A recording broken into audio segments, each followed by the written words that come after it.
Guru, in the medical wards, when we come across our first patient death, we are very moved. Oh, the very first one you killed? Not the very first one, obviously. Our first death of a patient, we are very moved. But gradually, as we come across, if and when we do come across more deaths, we become very nonchalant and unperturbed. Do you think that? Do you think this desensitization towards death in the medical profession is compromising our humanity? If you're nonchalant, definitely. But being a doctor, every dead body you see, if you're going to cry, then that's going to be a very big problem. Because when you're emotionally pitched up, you cannot do things sensibly. Everybody knows this, isn't it? So very important. Well, if somebody is dying of old age, it's a different matter. But a whole lot of people might have come to you because of injury, because of some other ailment, something fit enough to live, but you have to do the right things for them to live. So if your heart is pumping hard when you see your patient breathing hard, then you will definitely do something to kill him. It's very important that you learn to treat it as professionally as possible. This doesn't mean you're nonchalant. Nonchalant is not the word. Unperturbed, but concerned that you must live. The way you're addressing the question, I'm not picking on you. The way you're addressing the question is a doctor is supposed to see lots of deaths. Doctor should see minimum number of deaths on their table. Hello? That's a good thing. And anyway, this whole thing about people coming to hospital to die is not a good thing. Mortality is a certain thing, right? All of us are going to die. So people need not go to hospital to die. People should learn to die gracefully. All other creatures die like this. They all realize when they're going to die and they will move to one place, sit quietly, they won't eat anything and they will die. Right now, in United States, the statistics says, tell me if I'm wrong about the statistics, 30% of the healthcare bills are in the last 1 year of someone's life. 10% of the healthcare bill is in the last 22 days of one's life. 30% of US healthcare bill means over $1 trillion. You understand? That is half of India's economy. That much is being spent in the last 1 year, largely lying down in one place, not able to move, not able to do anything, once in a way open your eyes and close your eyes for this. And it's torture for that person, absolute torture. Doctors may think they are treating, they are, of course, that's their intention, but patient's experience is torture. Yes or no? We are willing to go through some torture if there is a lease of certain number of years to live. But there is no point going through torture if hospital bed is the only place I can be and I will last for another 3 months and die. Better go 3 months early. Hello? Now this may sound like, oh, I'm saying let them die. That's not the point. That is not the point. The point is just this, both for the living and the dying, it becomes extremely difficult this 1 year, isn't it? Hello? It becomes it's not only for the dying, for the living also. And above all, for the person who is dying, we are just torturing that man endlessly. And he doesn't know whether he can live or not.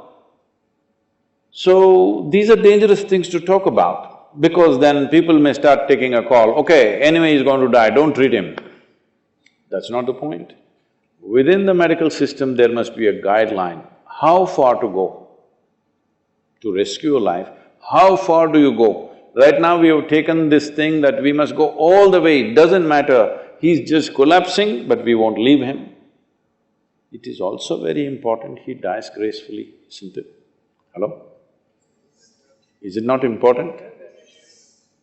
but nobody can die gracefully when there are so many doctors around. I'm not trying to comment on this, but what I'm telling you is, we have built this culture now. Right from ancient times in this country, when we see that somebody is dying, people came, chanted something, whatever they believe in, put him not in the house, just outside so that he feels free, fresh air and everything. Everybody sit there, wait, chant something, let him go out of old age.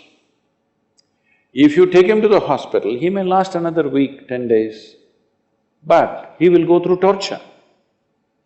So there must be concern for that person, for that life which wants to exit. These are very hard decisions to make because crime may happen. All kinds of criminal stuff may happen if you take a call on this. But as human beings, our humanity should decide this, not our principles, not our laws, not something else. Our basic humanity must decide these things. But the way it is going right now in the Western world, and slowly that is very much happening here, this needs to be looked at because nearly 80% of the people, I don't know, at least in United States, I think 80% of the people die under medical care, at least. So, they are not dying well. They are just dying with lots of pain, lots of injections, lot of this thing, do this, do that. No, there is a point beyond which… First of all, this is not built into people's lives. In this culture, yogis especially, when they feel they have done their work, they just sat in one place and they left. If that much wisdom is not there, at least one must understand within himself. This is also for that person I'm saying. If you leave it to your relative, he cannot say, I won't get you treated. If you leave it to your doctor, he cannot say, I won't treat you, it's time you die. Somebody else cannot decide this. If it's my life, I must decide this, isn't it? But sometimes I may not be in a condition to decide this. This is a complex affair, but we need to revisit this without creating opportunity for crime, without creating opportunity for people to misuse this. It is definitely something that we need to revisit this and look at this carefully. If… I'm not talking about euthanasia or something, but at least allowing somebody to die peacefully. When 30% of the healthcare bill is going for the last 1 year, where they're immobile in the bed, what's the point of this? It's not just about money. It's about the nation, it is about the society. $1 trillion healthcare bill, if you give it to India, this country is finished. That is just for 300 million people. This is for 1.4 billion people. So, these things need revisiting. But the problem is, the moment we open the subject, for and against, people will start screaming. Everywhere they're screaming. In the news channels they're screaming, political platforms they're screaming, activists are screaming, social media is screaming. You cannot say anything sensible in the country. It's become like this because everybody are vested interest groups constantly screaming. If you quieten the screaming people, I'm sure we can form committees in every hospital, some kind of a board, which comes, examines not an individual doctor, but a group of people who take a call, whether it's worth pushing this man endlessly or letting him go. A group, a responsible group can take this call. According to